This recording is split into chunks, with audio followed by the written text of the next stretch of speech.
Hindi ba full screen yung GTA 5 nyo sa Steam Deck or sa Legion Go? So ito yung tutorial kung paano i-full screen.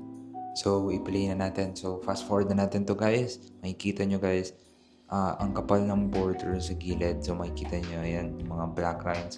Isang square lang siya.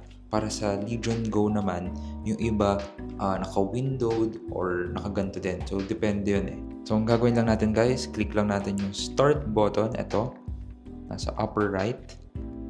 Yan, laruin muna natin. So yan, click nyo lang yan and then punta tayo sa settings.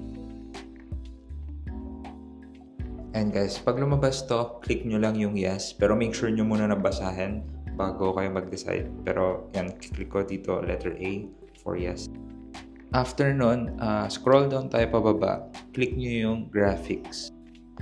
Pag na-click nyo na yung graphics, scroll down pababa. Hanapin nyo lang yung resolution. So, naka 800 by 600 siya. Click nyo yung pinakamataas na resolution para lumabas.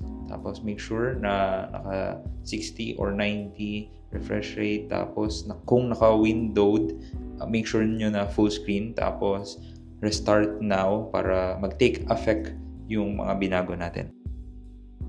So guys, play na natin to para matest. So, pa-fast forward ko na para mabilis tayo. So, ayan guys, full screen na yung GTA 5 natin. So, napakaganda niya na, hindi na siya pixelated. Ang ganda ng graphics. So guys, thank you for watching and enjoy. So, same lang to sa Lenovo Legion. Punta lang kayo sa graphics and then change nyo lang yung resolution. And guys, so thank you for watching and enjoy.